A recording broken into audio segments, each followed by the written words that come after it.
let's move on to the game, 11-0 against 11-0. Michigan and Ohio State coming up on Saturday. Here we go. Snap is good. The ball's placed down. The kick is on the way, and the kick is good. Jake Moody from 35 yards gives the Wolverines the lead, 19-17, with 9 seconds remaining. All right, so here we go. Second time in the history of this historic rivalry that we're going to get these two teams at least 11-0 to face off. The other one was in 2006. To say that I'm excited about this, like I was pacing around the room watching Michigan early in the day, and I was pacing around our truck and our compound, and then the booth in the Rose Bowl watching Ohio State and Maryland. That was way too close for both of those teams. And, you know, I'll talk about it later, but it's just the nature of trying to go through a season, a 9-game conference schedule where you don't have one of those non-conference games late. This is the nature of it. You're going to get beat up, and at some point, find yourself with your back against the wall, and you've got to find a way to win.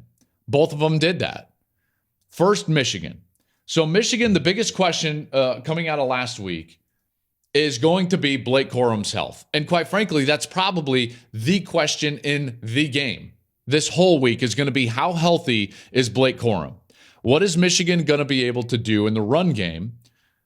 How healthy is Corum going to be or not be, or will he be available at all?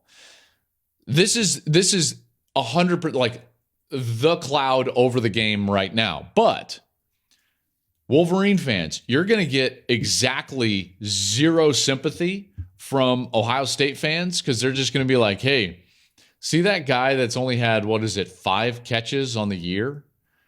He was probably one of the best players in the country and a likely favorite to win the Biletnikoff Award, and we haven't had him at all. So, cry me a river if Corum can't play this week. That's what Buckeye fans are going to be thinking. I don't know if they're all that wrong, but that's what they're going to be thinking. Corum, for his injury, and let's hope, and I touched on this a little bit, but as news is trickling out of Ann Arbor, apparently no structural damage. There has been news, and he does a great job, by the way, this week of going and handing out turkeys and being within the community, and apparently he's been out doing that. But this is a massive deal. Now, it was compounded on Saturday against Illinois because Donovan Edwards was not available to them. So now he's banged up. Corum's banged up. A.J. Henning was not available, who they think can kind of, go in at backfield and spell those guys at times. He's one of those guys. They had Schoonmaker was banged up. Keegan, they had a lot of guys not out there. And so all of a sudden you're relying on CJ Stokes and Isaiah Gash, and that's not going to cut it. So first things first, in the entire conversation of this week's matchup, if Donovan Edwards or Blake Corum is not healthy and they can't go, Ohio State has a massive advantage, because that's not going to cut it what we saw in the second half against Illinois. Stokes and Gash, 14 attempts, 42 yards, 3 yards per carry. That's not going to cut it. You have to, remember, control the terms of the game against Ohio State in order to beat them. So then I thought to myself, okay, this second half is going to be all about J.J. McCarthy. And guess what? J.J. actually played pretty well in that second half. Did not get a lot of help around him. Andrell Anthony dropped that ball in the end zone when they were taking a shot. They thought they got the offside. He takes a shot. He drops the ball. Gash dropped the ball. Like, there were things he could have done better, yes, and I understand that. But he was not helped out. And now all of a sudden you're looking at this, and this is not a quarterback that is learning and developed and gotten better and better throughout the season. It's actually the exact opposite. So now J.J. McCarthy, who started off red hot, and he was supposed to take this offense to the next level. He was leading the country in completion percentage through 8 games at about 5%. Now in the last 3, he's throwing it for 50%. So again, if Blake Corum or Donovan Edwards can't go, they're in trouble. They're in trouble.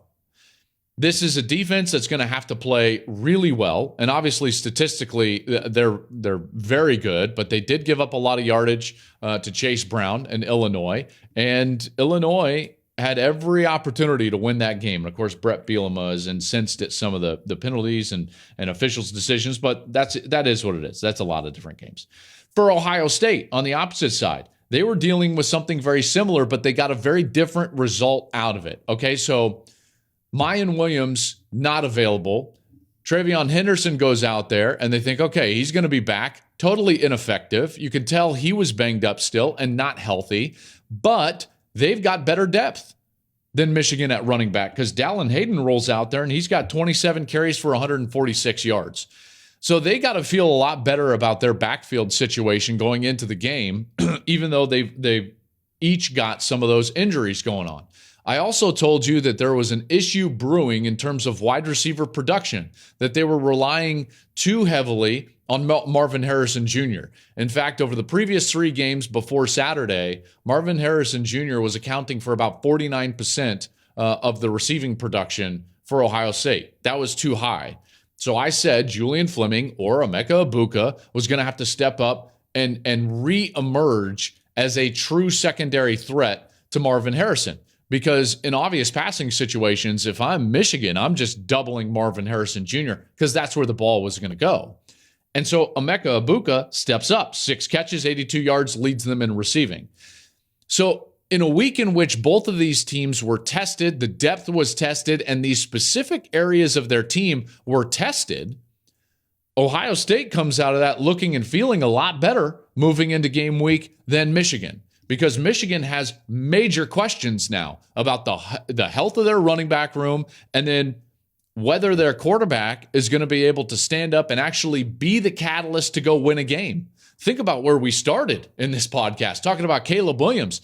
He's the MVP, the most valuable player, possibly the Heisman Trophy winner. Why? Because he lifted a team by himself to a point where they are 10-1, and he can go for over 500 total yards on a big stage. I'm not saying that that's the standard with which we need to hold J.J. McCarthy, but I am saying we don't know if he can go do anything resembling that. If the game comes down to just a J.J. McCarthy show, we don't know if that can work. We don't know. Meanwhile, Ohio State at least has some answers to both their running back questions and their wide receiver production questions. Okay.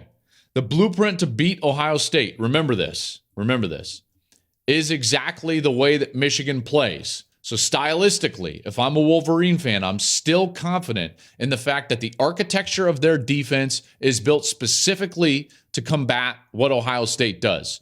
Tough interior against the run, hard edges to rush the passer, and then hybrid style players that tackle well in space at the second level, third level, and at the corner position. Because you got to tackle well to beat Ohio State. The key thing that Oregon did last year and Michigan did last year wasn't just totally shut down Ohio State. No, because I think that that's almost impossible to do. It's that you've got to limit the explosive plays by tackling well. Force them to execute 8, 9, 10, 11 plays in a row is exactly what they did a year ago. And then on the opposite side, you've got to control the game on the ground. The game has to be played on Michigan's terms, okay? Michigan can't go into the shoe and play an Ohio State style of game and win. But if they go in there and control the line of scrimmage and control the terms of the game, then they've got a shot. That's just the kind of the style of the game. And I can't wait for this one. I think it's going to be an absolutely epic game and environment, and I can't wait.